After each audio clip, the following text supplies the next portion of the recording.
Iwe ni Iyonda. Deoye. Kí lélẹ̀? Kí lélẹ̀ bá ko yo. Deoye, ó mọ nǹkan tó ń ṣe o. Kí lélẹ̀? What is this? Ṣé toothpaste tán ni? Tí toothpaste bá ti tán, ó dẹ̀ lọ mú mi in store. Okay. Toothpaste tán, toothpaste yóò tán. Bó ìgbà mélòó ni máa sọ fún ẹ pé kó yẹ máa tẹ toothpaste láàrin for God's sake. Kí ló tó ń tẹ toothpaste láàrin ọ̀dọ̀ mọ̀ pé mi like ẹ? Wait. So, torí mo tẹ toothpaste láti àárín báyìí, ó ti di issue. Issue? Ó kọjá issue! Ó kọjá issue! You know I don't like this! Wọ́n wáyé tó ṣe ń gba ọ̀rọ̀ ibẹ̀ tó ń gbàgbà ọtí báyìí. Wait, so mo ti commit capital offence torí pé mo tẹ paste láti. Lọ́sọ̀mọ́! Capital offence! Ó ti ju capital offence lọ! Tó bá pé English mi tún wà, ó jù lọ ní òye! And you know I don't like this, ṣé ò lọ́pọlọ ni? Mo ṣe dàgbà tó yà tí your age kó máa tẹ toothpaste láàrin láì ṣàpá for God's sake! Okay. Kí ló fẹ́ ṣe? Kí ló fẹ́ ṣe? Mo fẹ́ máa lọ ni. Mo fẹ́ máa lọ? Yeah. Oh, ní bẹ́ẹ̀ ni. You need to apologize to me. Yes, you need to. Can you calm down? Can you apologize? Yes. Torí mo tẹ toothpaste láàrin. Yes, it's okay. You need to apologize. Get out of my way. Did you just push me? Come back here! Can you just imagine this?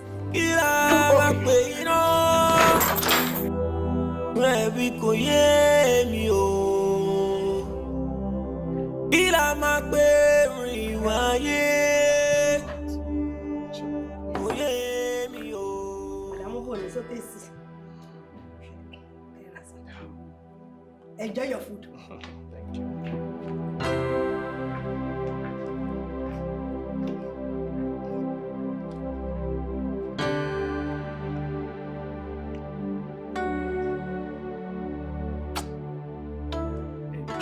Babe.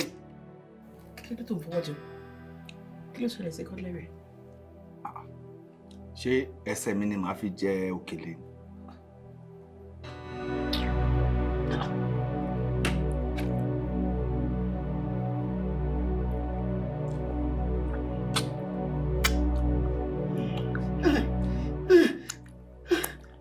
Stop it! Babe! Deoye!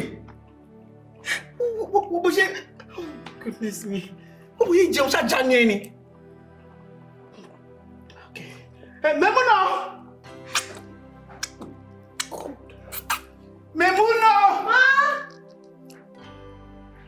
Ma! You know what? Just let me know. Sarah is. Madam, you couldn't do that. Say mo do dáadáa ni. Sarah yan nu elubo ni. Memuna. So le ni. So ni koko ni. Say a sip amala ni. Lost the rice for me. Madam, say e wa jẹ amala half, e jẹ rice mo, e jọ pọ̀ ni. Lọ ṣe nǹkan tí mo ní kó ṣe fún mi. Yes. Question me, idiot.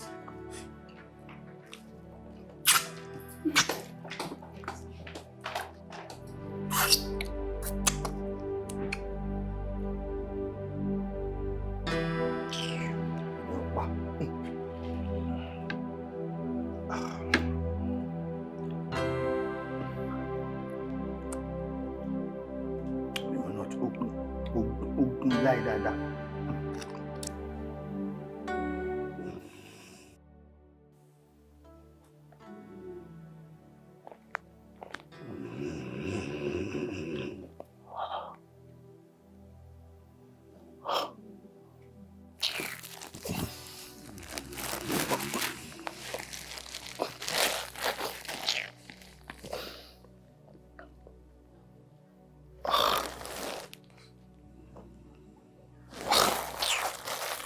Just kill it now.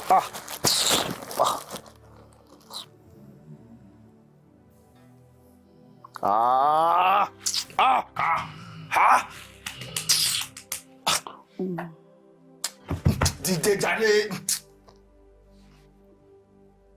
Kíni? Dìde sókè. Lè fẹ́ pààyàn síbí báyìí. Kí ló dé? Mo fọ̀bẹ sí ẹ lọ́rùn. Wọ́n gbéṣẹ́ fún ẹ ni. Ilé tó sùn. Báwo mo ṣe fẹ́ sùn pẹ̀lú búdòzà tó ń dún lẹ́gbẹ̀ẹ́ mi. Àní kí ló ṣe tó sùn ṣó lálàá burúkú ni. Ìwọ àti talẹ̀ lálàá burúkú Ọlọ́run jẹ́ kí mi lálàá burúkú. Ìwọ ló jẹ́ kí n sùn náà. Ìwọ ni. Kí ni mo ṣe fún ẹ? Okay, kí o fẹ́ kí n máa record ẹ kí n máa play ẹ fún ẹ bó ṣe ń họrùn àbí? Ọmọ nǹkan tó ṣẹlẹ̀ tó fi ń gbọ́ pé mo wọ́gùn ò tí ì sùn wọra ohun èèyàn tí ì wẹ̀ lára dáadáa torí ẹ̀ ló ṣe gbọ́ ìpínlẹ̀ tí wàá fẹ́ gbọ́. Sọkúsọ wo ló sọ lẹ́nu náà? Joshua contract pákí fún ẹ pé kó máa bá wọn lọ pákí tó ń dún wàá tún ju díà lórí pé òun ọrùn kí ló ṣẹlẹ̀? Kí o máa lè sùn ni màá lọ síbi iṣẹ́ láti àárọ̀ màá dé with the hope pé màá wá rest nílé wàá tún máa fi ọrùn lẹ́ẹ̀mẹ́wàá yẹn wàá máa fi disturb mi. So èyí ló ń bá wípé mò ń bí ẹ̀rọ àtà. Anyway, if that's the case, lo headpiece àbí headpiece délé máa ń pè kò fi music sí kò fi whatever betí ẹ̀ kò dé lọ sùn ló bá dẹ̀ fẹ́ sùn kó máa gbọ́ music kó máa fi jó. Are you talking to me like that? Wọnú. Nuwọ́.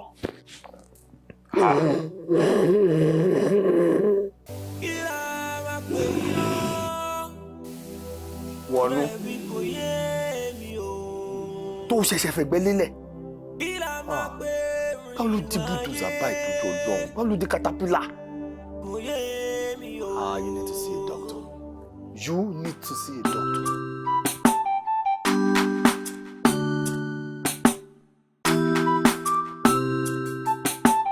Díẹ̀díẹ̀ ló ń gún wọlé, díẹ̀díẹ̀ la ò dẹ̀ gàngán sí. Díẹ̀díẹ̀ ló ń gún wọlé. Yes, sir. Very well, sir. Jọba ló bá mi ṣe ẹ̀yin èèyàn ṣe ń báyé.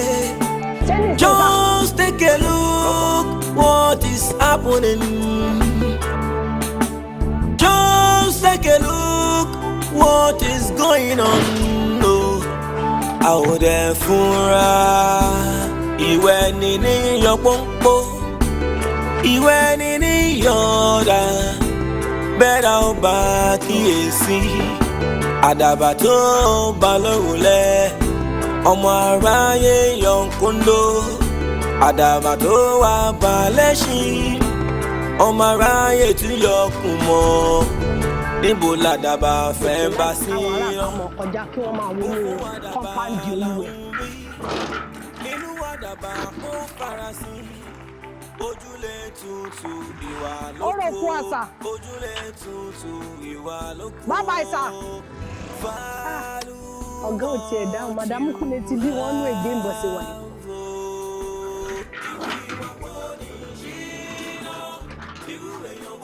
It is well.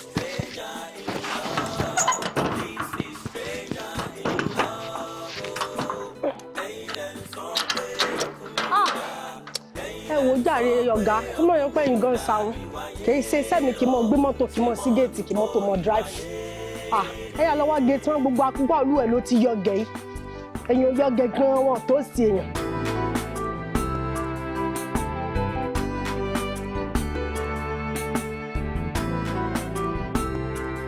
Epo kí n ní ń bójú omi jẹ́ ìwẹ̀ dání káàkiyèsí. Iṣó kí n ní ń bàdín jẹ́ ìwẹ̀ dání káàkiyèsí. Ohun tó ní bí o bá gbé gẹ́gẹ́ ó lè padà jábọ́ bí ẹyin. Follow what you have, oh. Follow what you have, oh. Kó má padà bàjẹ́ ni kó má padà wá mú ẹ̀jẹ̀ bí. Irú ìwà wo ni yìí lọ? Irú ìwà wo ni yìí o? Stranger in love. This is stranger in love. Stranger in love. Ẹ̀yin lẹ ń sọ pé ọkùnrin yóò dá. Ẹ̀yin lẹ ń sọ pé ọkùnrin yóò dá. Ẹ̀yin ni. Wáyé o, tí wọ́n dùn tó ìwáyé.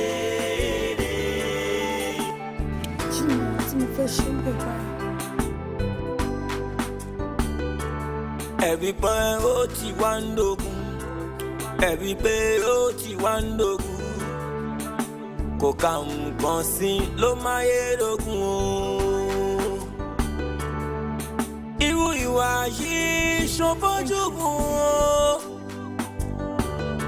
Òkété dégbà látẹ̀ nǹkan ọmọ rí.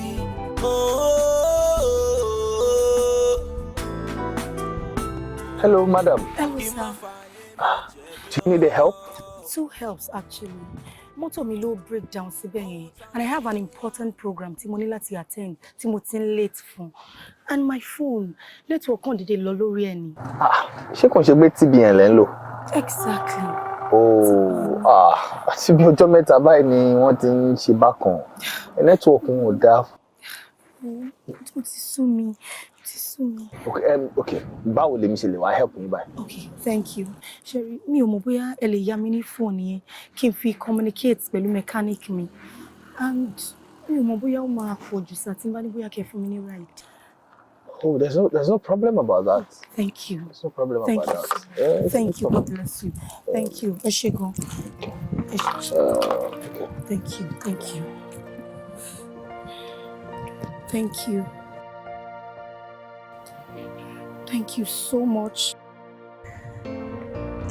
Imagine network tí wọ́n wà. For real? I tell you. Ẹ má dá àwọn pípín yẹn lóhùn jàre. Ìgbà tí èèyàn bá need láti make important call, òun ní network wọn máa wà unavailable. Ti sú mi jàre.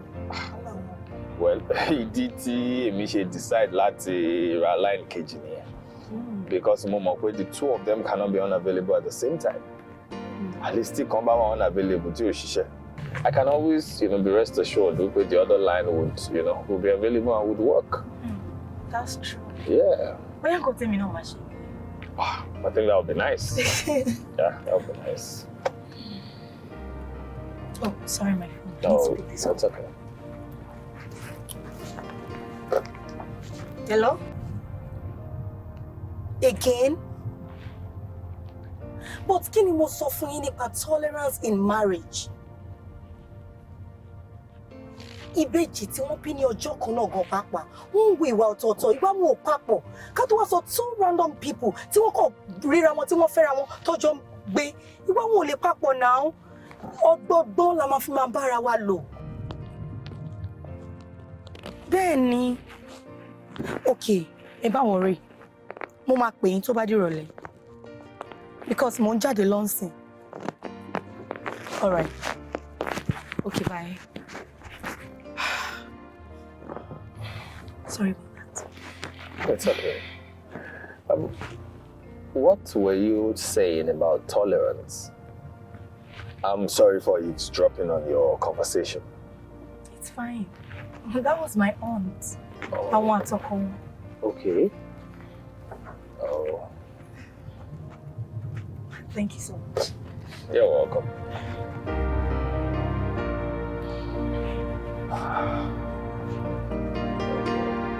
Ẹ kúlé o.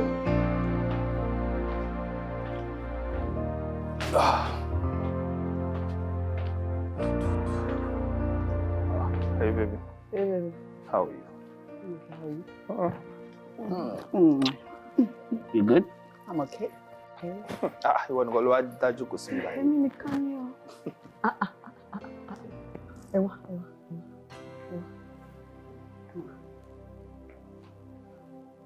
Níbo ni wedding band wà? Ó wà ní mọ́tò. Ó wà ní mọ́tò. Ó wà nínú mọ́tò. Yes. Kí ló tó fi sínú mọ́tò? Sorry. Mọ̀ pé mo ṣàlàyé fún ẹ wípé ó tight. It's too tight. So ó máa ń jẹ́ kọ́wọ́ dùn mí. Bí mo ṣe yọ. Ó tight ó máa ń jẹ́ kọ́wọ́ dùn. Mo mọ nǹkan tó ń ṣe. So mo fẹ́ kí àwọn girls tó wà níta yẹn kán fèé pé o single àbí? Well, I get it if you want to make me laugh because I really need it. I've had a hectic day, okay? But then you know that I am not cheating on you, okay? You know that. So You're playing, I know I get it. It's not even funny. Baby, I love you. I love you too. She waiting back in the motor. Torí pé ó fine àbí. Okay. Ó ṣá ti marry. Good evening, sir. Hello, Clara. Báwo ni? Mo okay, sir. Thank you so much, sir. Eshegun, I really appreciate, sir. Báwo ni program ẹ ṣe lọ? It went well. Very well, sir. Oh, okay, good. Mo ní kí n dúpẹ́ lọ́wọ́ yín ni pé ẹ ṣé gan fún nǹkan tí ṣe fún mi. Inú mi dùn gan ni, ẹ ṣé, sir. Oh. Kò tọ́pẹ́. Kò tọ́pẹ́. You're welcome. Okay? All right. Good night. You too, sir. Bye.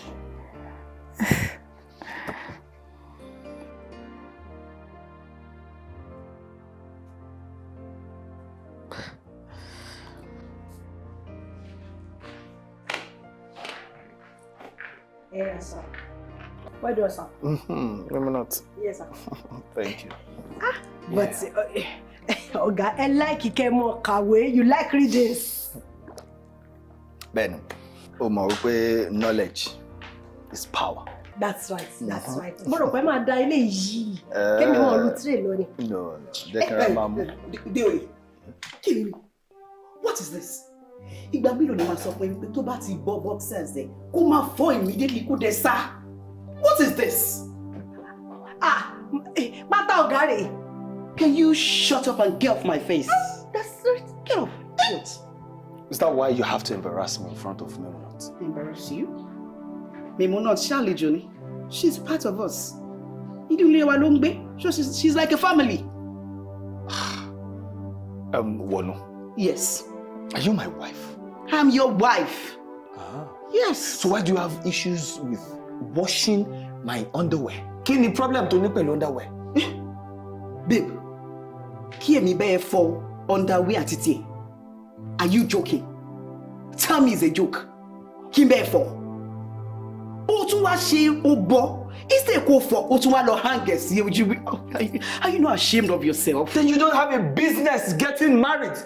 Being married is not what you should do. You should not be married. Yes, tó bá mọ̀ pé you cannot deal with your husband's underwear, then you should not be here. I should not be here. Yes, you should. What are you saying? You should be in your father's house. Kó lọ ní bàbá ẹ̀ àti ìyá ẹ̀. Nonsense. Keep on going. Whatever. Bí a kò máa lọ sílé bàbá ẹ̀. Can you imagine? Jesus, such a dirty man.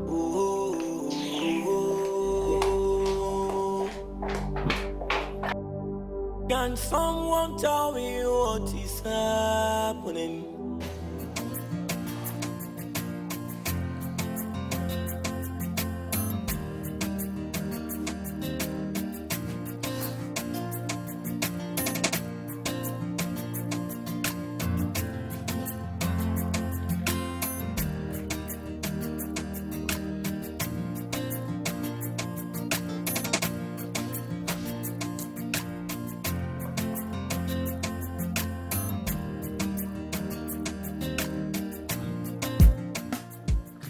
Clara. Mr. Aderinoye. How are you? I'm fine. How are you too? I'm doing good. Good to see you. Same here. This is mine. Ṣé àdúgbò yìí ló ń gbé ni? No, sister mi wọ́n dẹ̀ gbé. So kàn ní kí wọ́n á pick a few things for one. Oh wow, that's very nice. Actually, mi gan kọ tí ń lọlé ni mo á rò pé kí n kọ get some things. Oh, that's What's nice. going Ẹ lè ṣe wọn jókòó. Kí la wá fúnra wa fún ẹni tí wọ́n bá nípa láti ṣèrànlọ́wọ́ fún òun náà lẹ́ni kejì ẹ̀ it was your turn the other day, it could be my turn tomorrow. Yeah, right. I could need help. Thank you. Thank you so take much. care. All right, you too. I guess I'll see you some other time. Sure.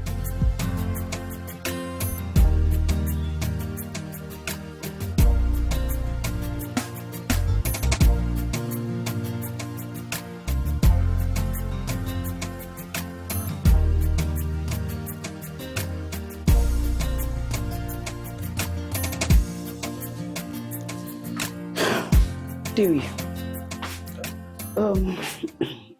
Mo notice pé mo fẹ́ brush ní sí mo wá rí pé toothbrush mi wet. Kí ló ṣẹlẹ̀? Má bínú. Láti mo fẹ́ brush lẹ́ẹ̀kan yẹn, toothbrush mi jábọ́ sínú WC. Okay. So need láti trash it. So could I see extra brush available? Okay. If you need to do that. Kò yé mi nǹkan tó sọ. As in toothbrush mi. Ó fi fọ ẹnu títí ẹ, ó fi fọ ẹnu ẹ. Yes. What's wrong? Why are you being dramatic? What's wrong? Dramatic. Ṣó fẹ́ pa mí ni? Ṣó fẹ́ fún mi ní poison ni? Deoye. Why are you so dirty? Kí ló dé ṣe mo kó má dá kí yẹn gbọ́ o. Kò àti àwọn lè mi àti ẹ̀ náà. So what? And so what? Ṣé tó yẹ ló ṣe fẹ́ pa mí? Fẹ́ pa ibi tí báwo? How can you use my toothbrush? How can you use it? Wait. Nesoro. Ọkọ àti ìyàwó lè mi àti. We kiss. We make love. So how is it difficult for you to allow me use your toothbrush? Make it make sense. I will make it make sense, okay? Yes, we kiss. Yeah. We make love. She will put a bad kiss. Oh, notice me. You know me because I'm not saying you are dirty, but you know. Wala eti poju. Oh, fi mi lọ́kàn balẹ̀. Inú mi ò kí ń dùn. You are stressing me. You are depressing me. You are frustrating me. And I'm fed up. Sorry, mi ṣe rí lórí pé mo ti rù tán ni. Wọ́n mọ̀ báyà mi. Sorry pé mo ti rù tán ni. You know what? Okay? I will go and get another one now. But check in some work. Let today be the last time to ever try that nonsense with me. Shut it up. What am I even saying? I don't want this again. I do not want it. You can continue using it. You're so dirty.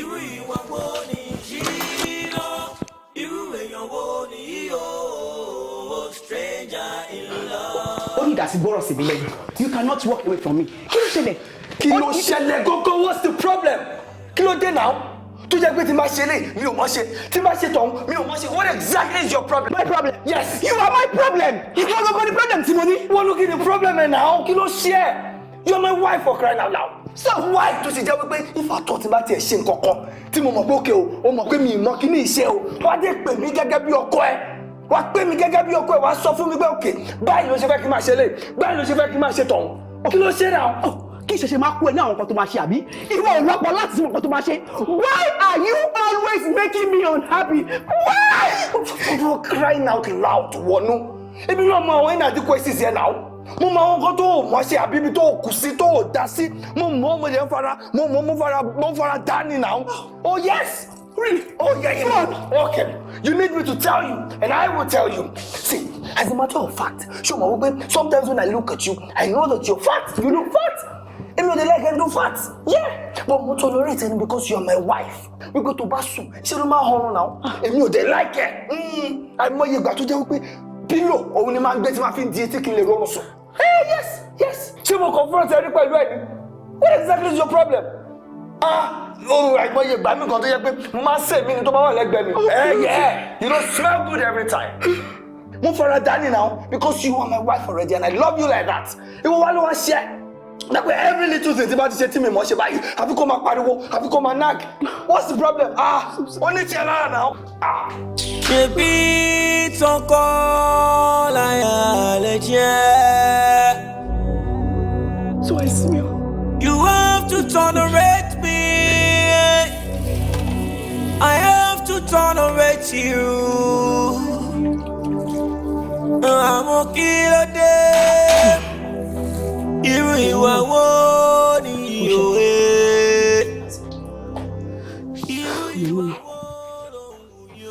Mímú náà. Ma, ọ̀gá. Kí ló ṣe ẹ́?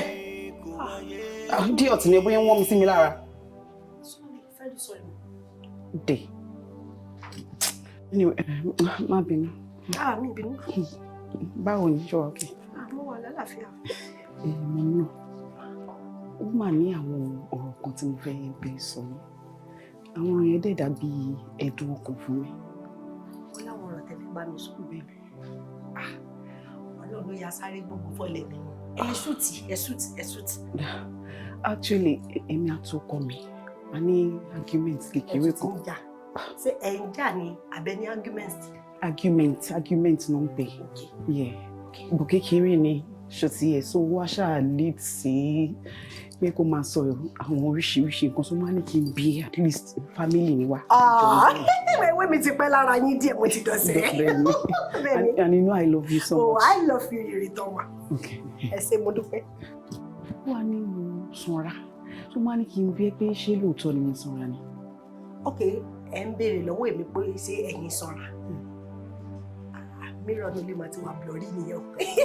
Ẹ mọ̀ kan tó ṣẹlẹ̀ kí n má parọ́ kí n má jalè látijọ́ tí mo ti wà nílé mi ò gbójú wòkè wò yẹn rí ṣẹlẹ̀ bá mi yí tìrì sísì. Torí mi ò tẹ́jú mọ́ yín wò yẹn rí mo máa ń wọlé tẹ́ bá ń fún mi ní ọ̀dà sí ẹ lè bá mi yí. Mo ti mọ tí problem wà. Wà láàyè àsìn mo ti mọ tí problem wà. Ọ̀gá iná ẹ jẹun jù. Ẹ jẹun jù. Sẹ́rí kì í ṣe pé bóyá ẹ sanra bẹ́yẹn náà bẹ́yẹn. Ẹ gẹ́tẹ̀ kì í ṣe pé bóyá ẹ sanra. Torí ẹ pọ̀ sókè ni ẹ ní líkéjì sí nsàlẹ̀. Ẹ ti gẹ́tẹ̀ bẹ́yẹn. So ibi yín ni mo bóyá ti rí Shrek rí. Shrek. You mean Shrek? Bẹ́ẹ̀ni, wọ́n lè má máa bọ̀ in case ẹ bá wọn cartoon bóyá kíní yẹn add ẹ ti rí PR rí shape of PR. That's your shape. Ẹ wà diagonal, ẹ wà diabolism. Ó ti yẹn ọwọ́ àsàlẹ̀ yín ní líkéjì sí wà sẹ́ni ká ní òkè yẹn bó ṣe ń bọ̀ ó délẹ̀ bẹ́ẹ̀ ni bà ní ẹ sanra jù but ẹ rí sanra jù bọ̀ ṣé kí n má parọ́ tán yìí. Ẹ pọ̀ sókè ẹ ní líkéjì sí sálẹ̀. It's okay, ó ti tó. Ó mọ nǹkan tó ṣẹlẹ̀ actually gbà tí ọkọ mi fẹ́ mi mi ò really ní bust tuntun yìí. I think my bust is the problem. Sẹ́rí bọ́ọ̀sì tẹ̀yìn pé yẹn is not the problem, madam. Ẹnu yóò ní full stop ni ẹnu yóò ní break ni àgbàlagbà yín mo máa ń wò pé tẹ́ bá bàdẹ̀ sí ní gúrú nà ọmọ báwo lẹ ṣe fẹ́ tọmọ ẹ jẹun ju ọ̀gá ẹ jẹun ju ẹnu yìí ìdílẹ̀ mímu náà ní tọ̀tọ̀tọ̀tọ̀tọ̀tọ̀. You are insulting me. Ẹ̀yin lẹ béèrè ọ̀rọ̀ lọ́wọ́ mi mà ó dá ṣé kí n quiet ṣé mi sàn mi pẹ̀lú àwọn question tẹ́ bí mi ni pé kẹ́ ẹ jáde kẹ́ ẹ kò rojú jáde that means tó pé mo ti bá yín sọ truth ni ọ̀gá ṣe fẹ́ gbọ́ tẹ́yìn bá rí ẹ̀rù àyàṣẹ́ tí big dam sí rí. Big dam sì pọ̀ sókè ó azin ní ìsábàlẹ́yìn bọ́ọ̀kì ó láǹkì ìsábàlẹ́yìn wà fùfù big dam sì ni àmọ́ òun mọ̀ páàkì ó mọ̀ páàkì ẹ̀yin madam problem ẹ̀kan tẹ́ ní ni pé ẹ̀ mọ̀ kan páàkì ẹ̀ ní packaging ẹ̀ mọ̀ pọ̀sẹ̀ òun ló jẹ́ kí gbogbo ẹ̀ dẹ́ kó dalẹ̀ bí ẹ̀kọ́ alẹ́ gbogbo ẹ̀ ti sàn ó ti yẹ kó dúró ẹ̀yin náà rí kó ń gbọ̀n èèyàn bá kó nǹkan ra dúró á kó guidance sókè báyìí ni ọgbẹ́ ló dalẹ̀ yìí òun ló jẹ́ kẹ́ ẹ pọ̀pọ̀ wèrè tẹ́ pọ̀ sókè yìí due respect wa òun ló jẹ́ kẹ́ ẹ pọ̀pọ̀ ìyá tẹ́ pọ̀. Kò ṣẹjọ́ ẹ̀ kò kí ń ṣẹjọ́ ẹ̀ gbogbo nǹkan tó máa sọ sí mi náà gbogbo ẹ̀ náà ni mo máa gbà ẹ̀mí wọ́n kò kó nǹkan yẹn kó tó. Ẹ wo méjì lẹ béèrè lọ́wọ́ mi tẹ́ ti sọ pé mo rúdù tẹ́ bá béèrè kẹta sálámù ní fọ́ báyìí. Fine, that's okay. Ó tún ní one more thing tí mo ní kí n bí. Ṣé ẹ tún rí o mi ò ráwọn èèyàn bá mi jẹ́rìí ṣé ẹ rọ́gà o ẹ proceed. Ẹ má bínú mà ẹ proceed.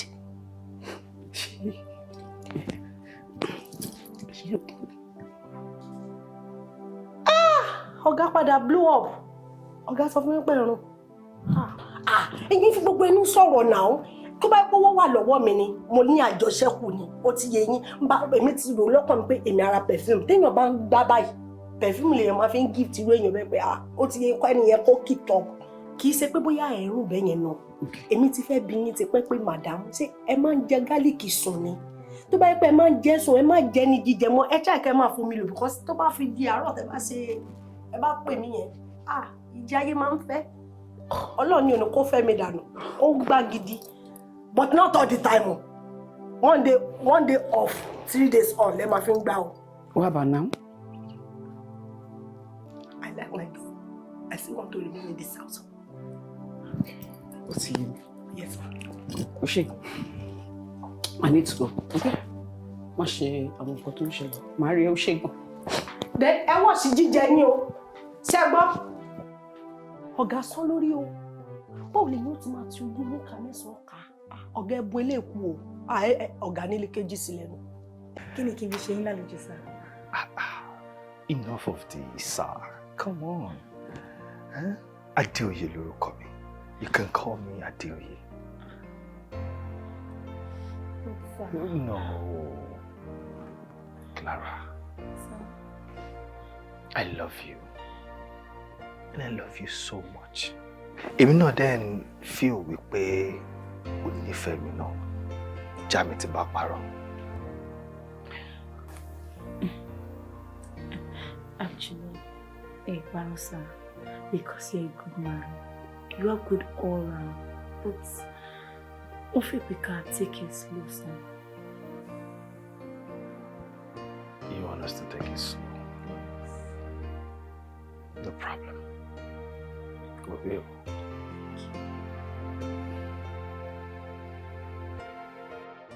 Babe, kí ló ṣe?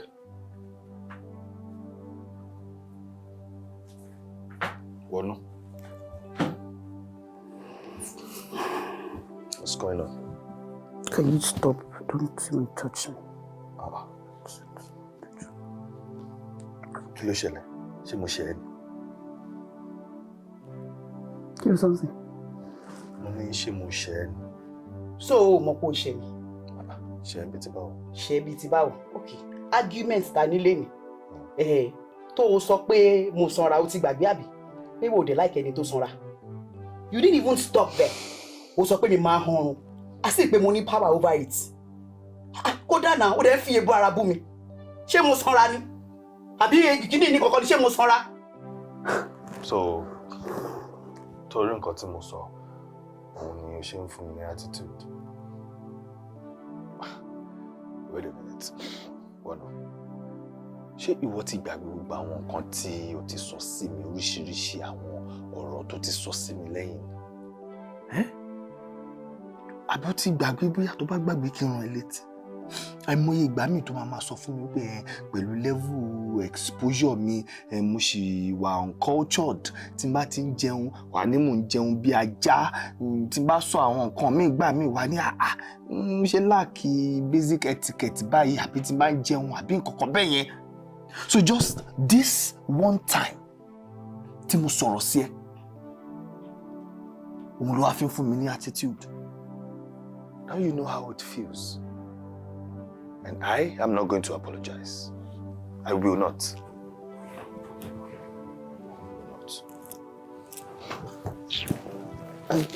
Come. Deoye. Deoye. You have to apologize, okay? I will not apologize. You have to. I will not. And you're not going to sleep. Okay. I won't allow you to sleep. Okay, Mutibo. Deoye. Okay. Deoye. Hey. I owe you no apology. Deoye. I'm going to bite you. Wọ́n fi mí lẹ̀ jàre kò.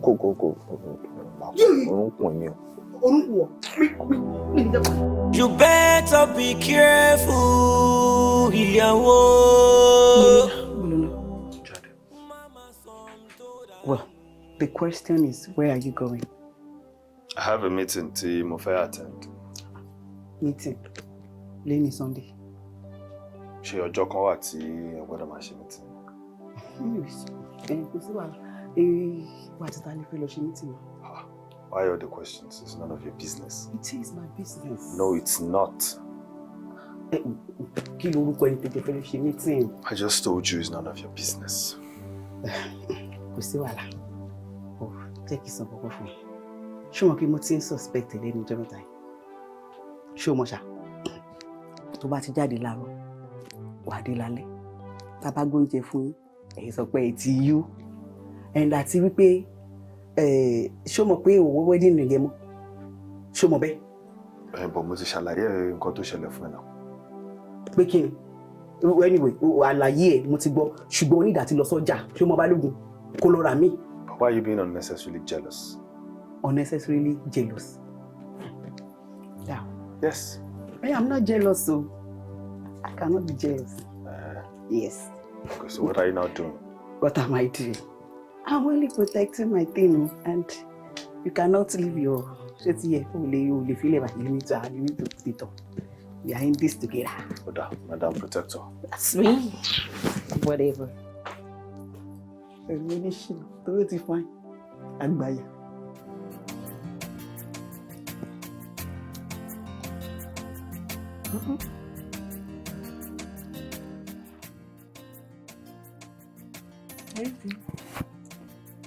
Ó sọ fún mi wípé aláṣẹ ni o. Aláṣẹ báwo? Mi ò kí ń ṣe aláṣẹ o. But kí ló wá dé tí oúnjẹ dùn báyìí? Obìnrin ni mí, so mi ò ní láti jẹ aláṣẹ kó jẹ mi tó dùn.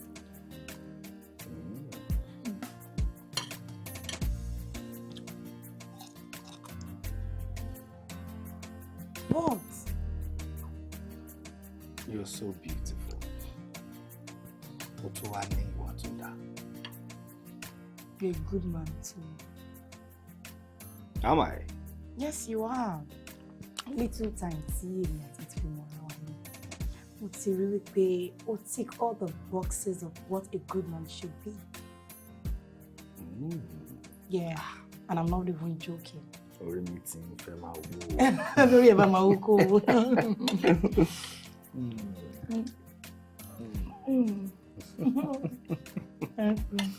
I should be thanking you. Are you talking? No.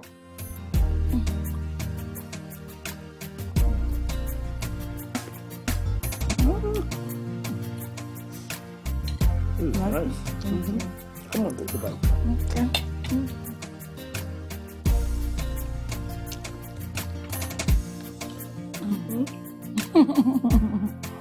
I'm loving this. Thank you. We eat it together. I love it too.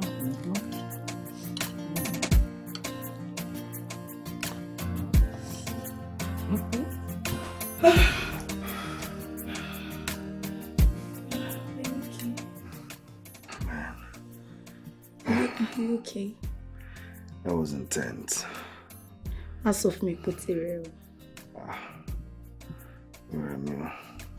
So she did she buy?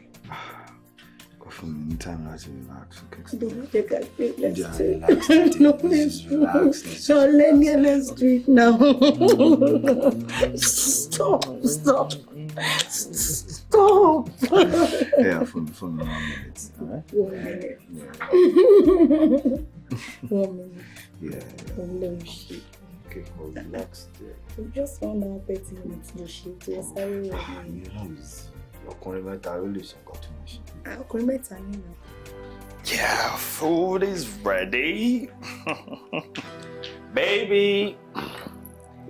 Yes, Baby. babe. Yeah, come on. Food is ready. Let's eat. Ooh. What did you cook?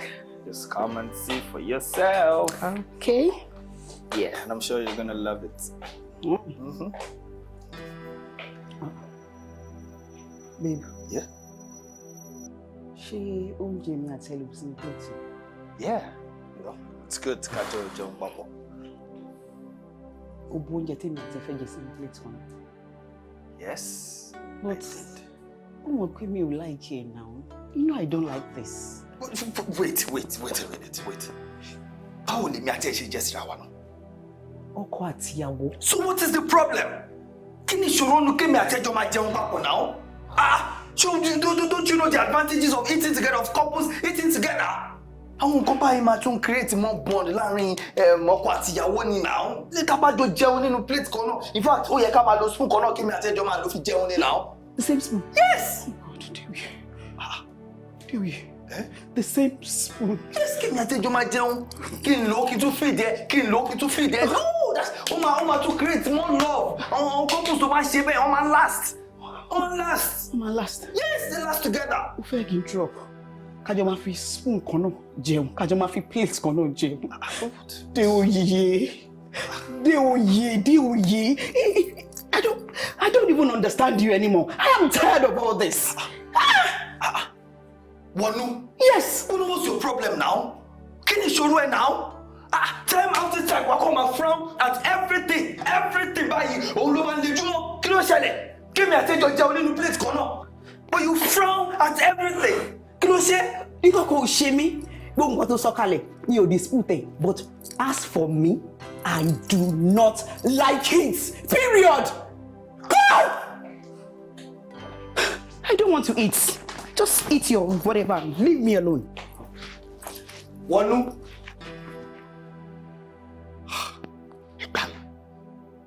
lélẹ́yìn náà. Wọnú. Okay. Wọnú. Hey, babe! Deoye! Come back here and eat this food. Chauffeur, where's your Jenny? Me go see economic resources. Come and eat this food, oh. Kodamilo.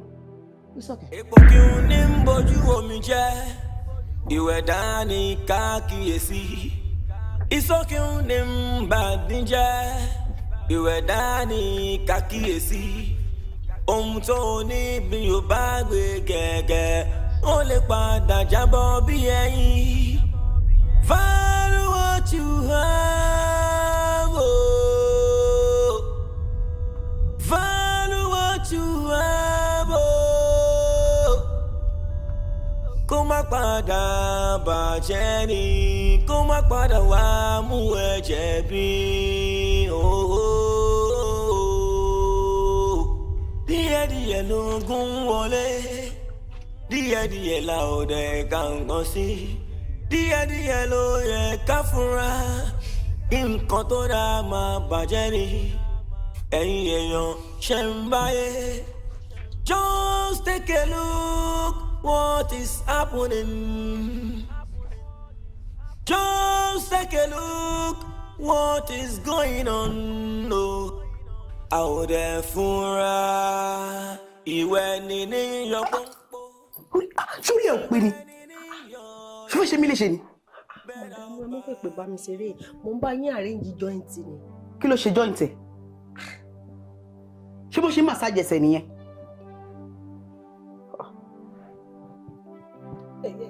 Wo madam, wo excuse me. Ẹ má sọ pé mo tún ti dé o. Ṣé rí madam kì í ṣe ṣẹ́ mi kí mo arrange bones now. Kì í ṣe ṣẹ́ mi kí mo arrange joint now. Kì í ṣe ṣẹ́ mi kí mo to egun now. Iṣẹ́ tí mo ń ṣe yìí nísìnyí atas job ni. Ọ̀gá lè atas atas ẹ̀ mọ̀ sẹ́ cleaner. Láì ṣe pé olú ẹ lọ school of arúmọléegun ọkọ ilé ọkọ mọ bá yín fa tóòsì náà. Mimunat. Ṣé mi ló bá sọ̀rọ̀ bẹ́ẹ̀? Welcome, sir. Mimunat, how are you? Very well, sir. Welcome, babe. Thank you. Ẹ̀rí pé ó ti wá ń dógún. Ẹ̀rí pé ó ti wá ń dógún. Kò ká nǹkan sí ló máa yé dógún o. Irú ìwà yìí ṣòbójú mu o. Òkété gbà látẹ̀ nǹkan ọmọ rí.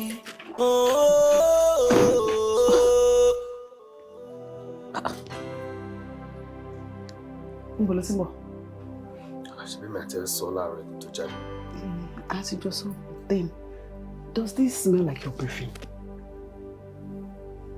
Yes, it does. O tún parọ́ fún mi. Why are you lying to me? Ṣé o gbọ́ pé perfume obìnrin ló rùn lára ẹni tó ní this fruity smell? Look at me. Are you cheating on me? Yes, I am. I'm cheating on you. Wait, did you just say you're cheating on me? Yes, I am cheating on you. And you want to know why? The why is you. You are the why.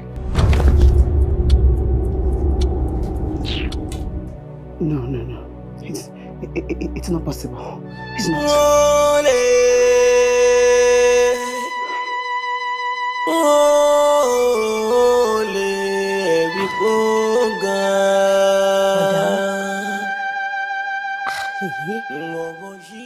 Ẹ mọ̀ fi gbèsè ra yín léṣe. Ẹ ṣe sùúrù o. Ẹ ṣe èso ẹ̀fẹ̀ o.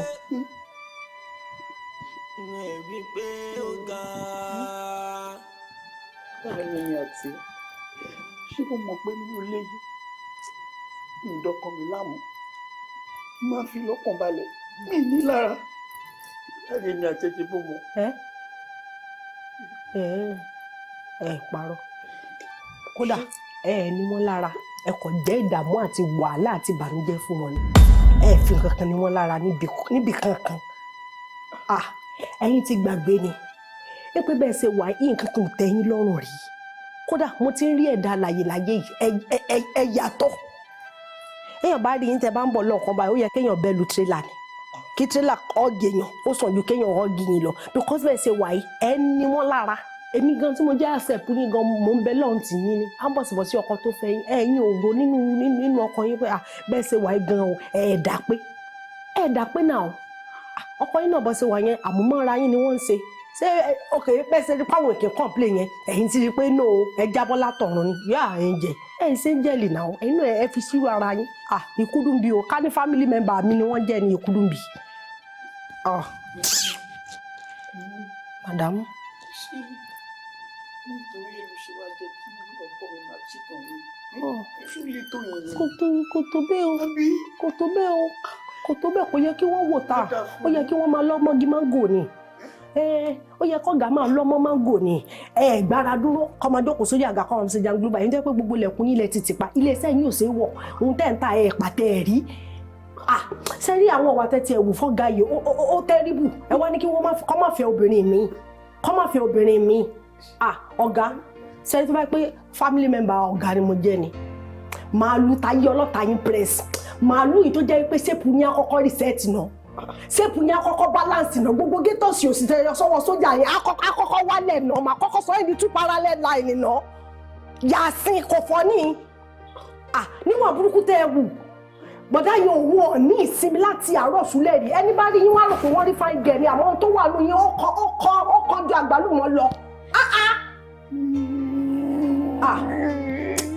Ẹ wo mọ̀dàmú.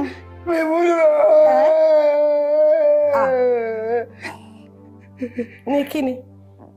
Ẹ wo advice kan ṣoṣo tí mo ní fún yín. Ó ní pé kẹ́ ẹ yín sókè. Tó bá pé igbe yẹn.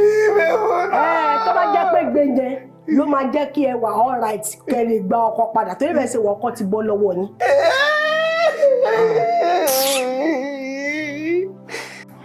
Ìfẹ́, èmi pẹ̀lú ẹ ní ìdá ti sọ̀rọ̀. Yes. Okay. I want us to talk about us, about our marriage. You're going to need anything to press on. Ṣé bí tí ọkọ àti ìyàwó bá ní issue? Ṣé bó yẹ ká lè resolve ẹ̀? You don't need anything that to resolve. Yes. Why? You want to know why? I want to know. Because I'm filing for a divorce. Yes. Divorce? Mm-hmm. On what ground? Irreconcilable differences. Tí èmi àti ẹ bá ní issue man difficult for Allah to resolve it. So it's better we go our separate ways. Okay, tede gba late o kan ọmọ rí. But Dioye, we need to Jọ, ìgbà tó mọ̀ wípé o ti marry, kí ló ń ṣe pẹ̀lú mi? What are you talking about? O fìyàwó ẹ̀ sílẹ̀, o wá bá mi, for what? How ni mo ṣe make you a big mistake báyìí? Clara, you need to... You're a wicked man. So, èmi ni reason tó fẹ́ fi divorce ìyàwó ẹ̀? No, ọ̀rọ̀ yìí ju bó ṣe lérò lọ. Delete my number from your phone. And please, go and reconcile with your wife. Okay, settle the differences. You're mad. You're mad. Let's just talk about this. You're wicked. Clara, wait, Clara. Clara. Ìwẹ̀ dání kákíyèsí. Ìsókè ní bàdíjẹ́. Ìwẹ̀ dání kákíyèsí. Ohun tó ní bí o bá gbé gẹ́gẹ́, ó lè padà jábọ́ bí ẹyin. Value what you have. Oh. Value what you have. Oh. Kó má padà bàjẹ́ ni, kó má padà wá mú ẹ̀jẹ̀ bí.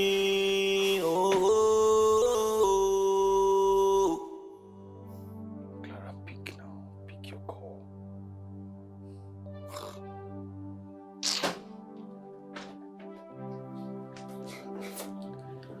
Ìfẹ́.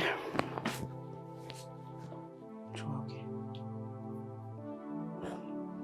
Anyways, mo ní kí wá béèrè lọ́wọ́ ẹ̀ pé ṣé a lè sọ̀rọ̀.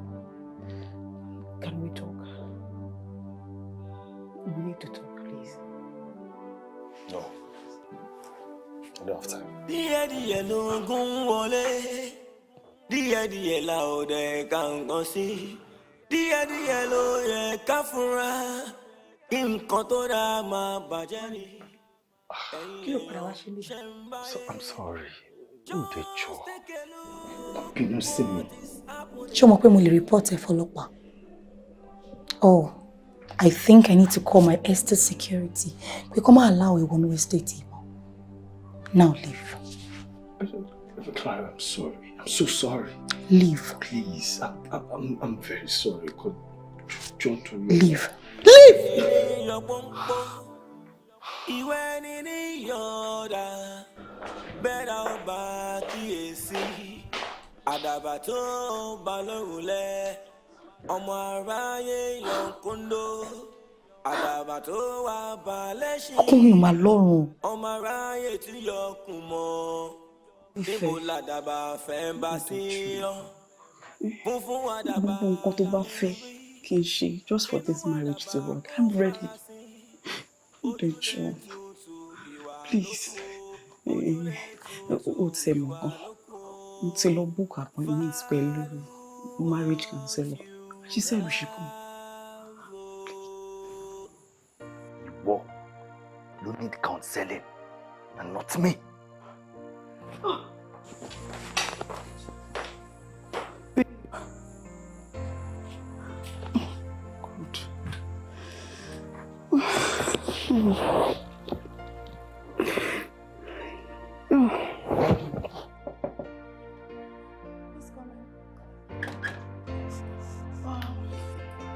Good afternoon, Madam Clara. How are you?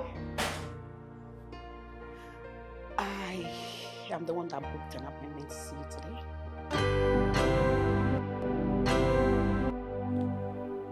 This is Aderinoye, my husband, and this is Madam Clara, the marriage counselor.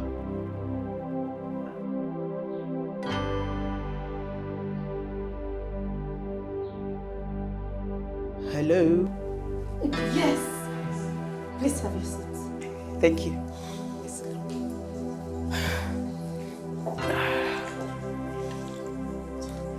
So, Mr. and Mrs. Robert, yes. Welcome to today's session. Thank you very much. So, how may I be of help to you? I actually booked an appointment to see you today because a lot has been happening in my marriage. And gbogbo ẹ ti sú mi. I mean, it's getting frustrating. And I think the best thing to do is to come and see you. Nítorí ẹ ni èmi àtọkọ mi ṣe wá síbí báyìí ni. Yes. That's a beautiful idea. Thank you. And what are the things that you build jealousies and Babe? Babe? No. Yes, our marriage needs fixing. Yeah, we've been having a lot of issues recently. Yeah, that's true. Babe, are you okay? Yeah, I'm fine. Madam Clara, you're not even saying anything. You were lost in thought. See, I think we might have to reschedule. Reschedule? Yes. Yes. We might have to pick some other date. Okay. Yes, some other time. We'll talk about this later. Babe. Yes.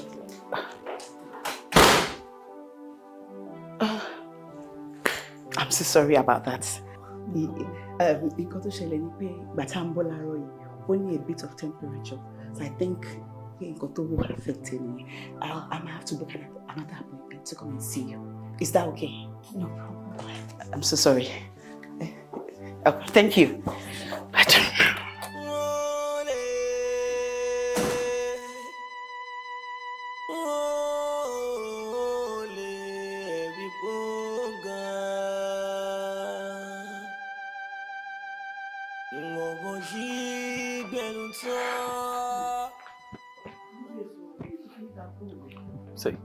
Say, Wano. You see this counseling of a thing? It's a waste of time. for me, and I do not have that time to waste. I do not have such time. Waste of time. But Aderinoye, she be me at here to just sorrow. You tell. We've spoken about this before. Why the sudden change? I don't want to lose. Eh? Do you really need to? Báwo ni? Ẹ kú àtàárọ̀, ẹ pẹ̀lẹ́. Kí ni kí n sáfù? What shall I serve you? Kí ni kí n bá yín ṣe? Sunday ni wọ́n ni. Ṣé o kí ń wojú ilẹ̀ kó tó sọ̀rọ̀ ni? Wà kàn lánàá gbàgbà wà bẹ́ẹ̀ sọ̀rọ̀. Ṣé orí nǹkan tó wà lẹ́yìn? Ṣọ́rọ̀ oúnjẹ ló wà lẹ́yìn? Ṣáàpì yẹn bá fẹ́ jẹun. Get off my face! Àrèdí òṣì kiri inú ilé fún mi. Babe, I want to ask you a question. Ṣé marriage yìí ti sú ẹ ni? Tipẹ́. Oh yes. Tipẹ́. Òun ni marriage yìí ti sú mi. Babe, láti jọ sọ̀rọ̀ yìí tẹ́lẹ̀. Láti jọ sọ tẹ́lẹ̀ now. We can make this work. Please, I'm begging you. We can make this work. Think about it. Udejo, don't frustrate my efforts. Reason is if we feel but the best thing can be a marriage counselor. Please, babe.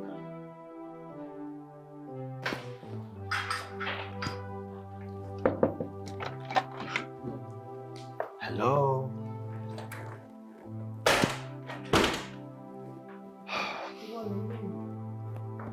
Yes. What do you want? What do you want? Kí ló dé tí o sọ fún mi pé marriage counselor ni ẹ? Kí ló dé tí wọ́n sọ fún mi pé tí máa ń tẹ̀lé?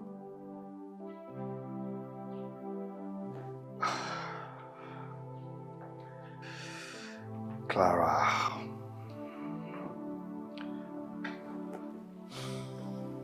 Hey! John, kí ló rò pé ó ń ṣe? So you have a beautiful wife like that. A woman that is trying so hard. Láti rí pé marriage you work. Are you cheating? But why do you want me to start feeling like I'm the problem in my marriage? Of course you are. It's obvious. You are the one who has cheated. Clara, you see, cheating is the least of the problems I have in my marriage. Shuri, kò sí bí cheating bó ṣe lè wù kó rí. Kò kéré rárá. But you don't even know my wife. You don't.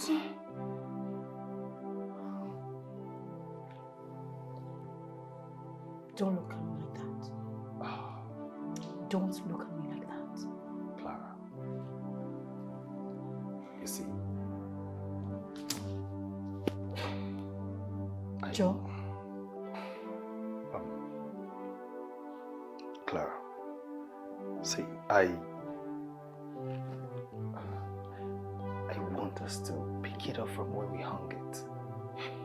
Huh? I do want us to. Please.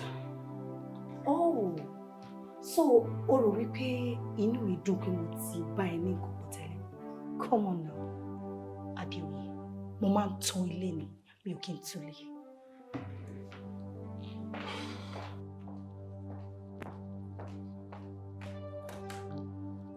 Please excuse me.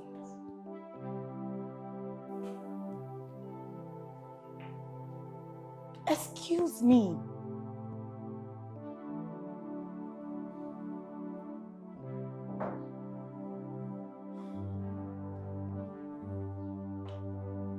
And please, let this be the last time to matter what you face me. If I talk to Bafi what's face me, make sure it's you and your wife. Have a good day.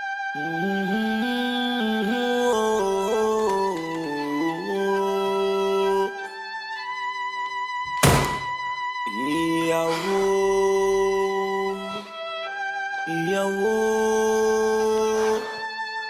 má ṣe ṣohun tí ò dá o. Láàkọ́ mi, let's start from the beginning. Báwo lè ṣe pàdé? Twitter. Orí social media. Ben, ó ní post kan tí ó trend nígbà kan. Ó comment sórí post yẹn. Mo rí. Mo dẹ̀ respond sí comment ẹ̀. Ibẹ̀ ni mo ti realize wípé ó ní good sense of humor. Ó dẹ̀ wọ́n ní ìdí mi. Níbẹ̀ láti bẹ̀rẹ̀ sí ní sọ̀rọ̀. Kò pẹ́ kò jìnnà. Ó dẹnu ìfẹ́ kọ mí. Mo dẹ̀ rí pé ó rẹwà lọ́mọ ọkùnrin. A bẹ̀rẹ̀ sí ní dates and we are here. So, how long will be cut? You know, to feel more right, to feel more the do's and your don'ts. What will be Dates rárá. Yeah. Ó gbà tá a máa fi ń sọ̀rọ̀ lórí fún yẹn. Ó ní kí ọmọ àwọn parents wọn. Mo dẹ̀ lọ. A dẹ̀ bẹ̀rẹ̀ sí ní plan wedding wa. Ó yẹ kó dé fún wedding wa kó dé. So we had to use his picture for the wedding. Hold it. You mean he was never in the country? Yes. I wasn't. Canada ni mo gbé nígbà yẹn. Although èmi fúnra mi ti pinnu lọ́kàn pé mo máa relocate. Especially after ikú daddy mi. Torí èmi ni ó yẹ kí n wá take over. So listen, àwọn nǹkan wo ló ń fa ìjà láàrin? I think we're not compatible. You think? I know we're not compatible. Because báwo ni ìyàwó mi ṣe máa ní problem pẹ̀lú pé mo ń lo toothbrush ẹ̀? Oh, you know I don't like it. Don't. Tí n bá fi lè tẹ toothpaste láti àárín, ìyàwó mi máa bá mi jalè lórí. Mo ti wọ́n ṣe mo máa tẹ toothpaste látàárín. Jẹ́ mọ̀ pé nínú ilé mi ò lè fi ọwọ́ báyìí mi ò lè fi jẹ òkèlè. Ṣé ń sọ̀rọ̀ níta náà? Kí ló ṣẹlẹ̀ sí cutlery for God's sake? But èmi ni mo gbé labroad now. Èmi gbogbo ló yẹ kí n máa ṣe bí English. Àbí? Mr. English, I'm also used to the system. Do you even know that my wife snores? Mi ò dẹ̀ ní issue pẹ̀lú ẹ̀. Ṣé mo ní control over that? Okay. Àbí kí ló sọ lẹ́nu ẹ̀? Okay. Ṣé ṣọ́ pé ẹ̀yin méjèèjì nífẹ̀ẹ́ ara yín? Mo ní pé ìgbà tẹ́jọ́ meet, ṣé rí bí pé ìfẹ́ wà láàrin? Of course. Tí n bá nífẹ̀ẹ́, ṣé mo fẹ́ fẹ́ ni? Mo nífẹ̀ẹ́ ni mo ṣe fẹ́ náà. Okay. The fact that you got married to each other before meeting physically, that is the problem. Was a perfect marriage? Exactly. But determination, so you have to learn to tolerate each other. That's the word. Tolerance. My wife does not know the meaning, nor does she have it in her books. It's not in her dictionary. Àbí mi ò mọ nǹkan tó máa fà tí ìyàwó tí mo fẹ́ sílé òfin ní máa tolerate excesses mi. Then why is she my wife?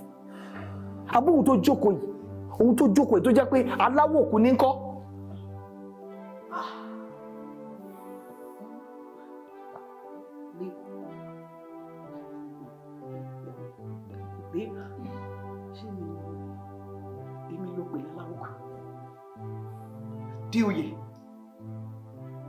Díòye.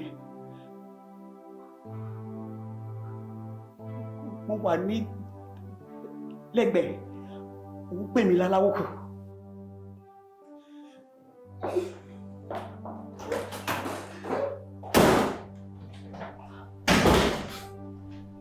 Mr. Díòye, ọ̀rọ̀ tẹ́ sọ síyàwó ní etí pọ̀ jù.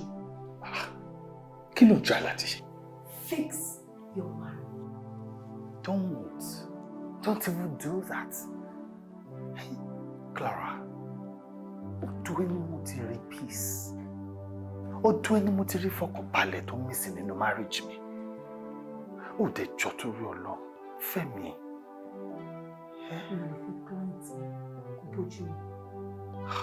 But I was not your client before now. I wasn't.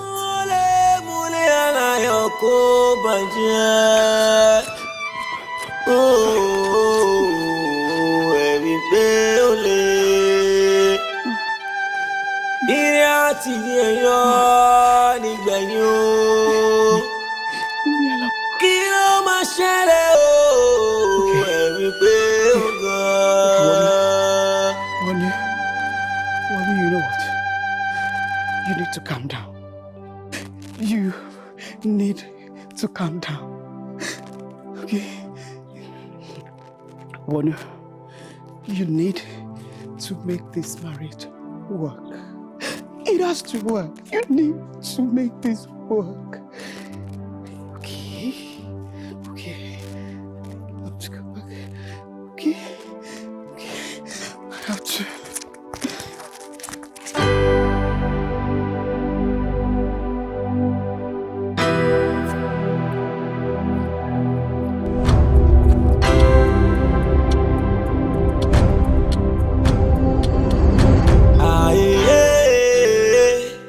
Talamadalebi, Talamadalebi. Ìwọ ni ìwọ gangan ló lẹ́bi. Ìwọ ni fẹ́bi máa. Ẹ káàbọ̀, madam. Ìwọ gangan ìwọ. Kí ló dé tára ìfà màdàmú mú gbé lọ́wọ́ báyìí? Màdàmú! Kí ló dé tí màdàmú bá ẹni jẹ́ báyìí? Kí ló lè mọ̀ sí màdàmú báyìí? Àgbàlagbà láìsí ọmọ eke tó gbé epo mú báyìí. Ìgbélé nu àgbàlagbà. Àbájábù wọn jẹ́ títì ni.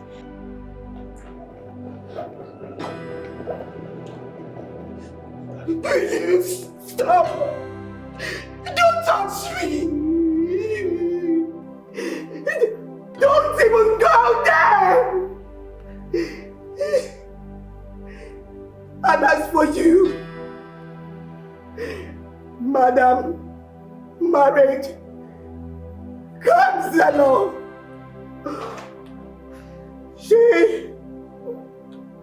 Bẹ́ẹ̀ ṣe máa ṣe pẹ̀lú gbogbo àwọn clients yìí nìyẹn. Ṣé bẹ́ẹ̀ ṣe máa gba ọkọ àwọn clients yìí nìyẹn? It's not what you think now. It is not what I think. Kí lẹ rò pé mo rò? I saw it. Mo rí pẹ̀lú ojú mi méjèèjì. You're wicked.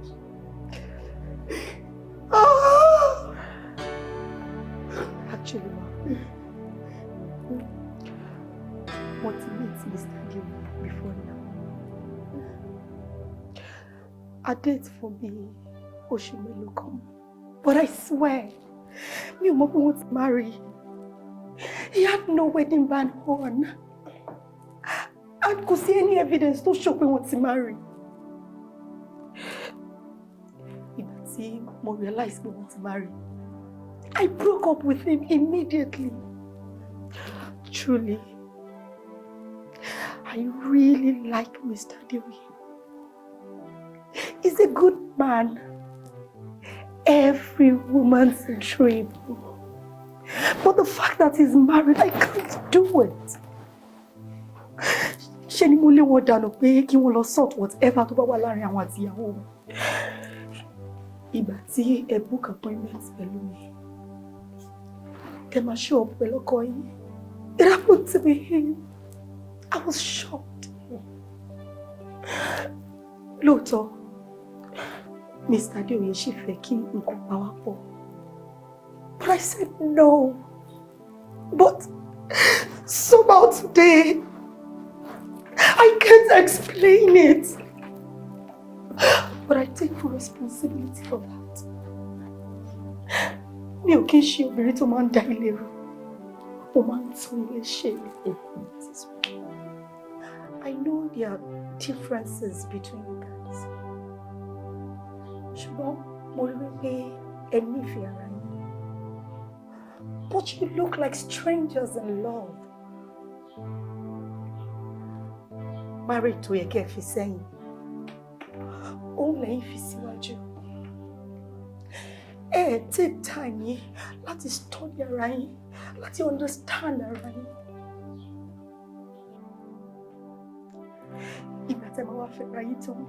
Your expectations were not met. In marriage, you're meeting a total stranger. Ẹni tó yàtọ̀ sí ọmọ ìyá yín àbí ọmọ bàbá yín. That is why you have to compromise lórí àwọn nǹkan kan. For example, ọkọ yín sọ wípé ẹ máa ń snore. Wọ́n dẹ̀ tolerate yín. So if there's anything tí wọ́n bá ń ṣe tẹ́yìn náà bá like, please correct him in love. Kì í ṣe pé kẹ́ fi máa bára yín jà.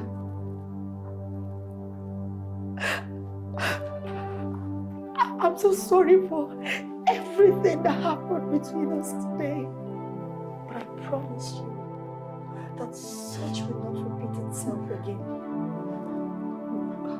This marriage would work if you wanted to. Tema ko ẹrù yín sí, tẹ́ lọ. Ibo mi tẹ́ lọ yẹn, ṣé mo kọ́ tema bá ń bẹ̀rẹ̀? This marriage would work if you wanted to. So please, let this marriage work. Please, let's make this marriage work.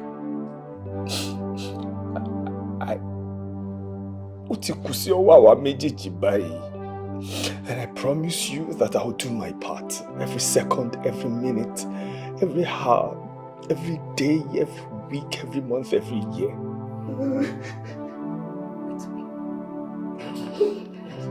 It's okay. It's okay. No God be the glory. No God be the glory. Alhamdulillah. Alhamdulillah Rabbil Alamin.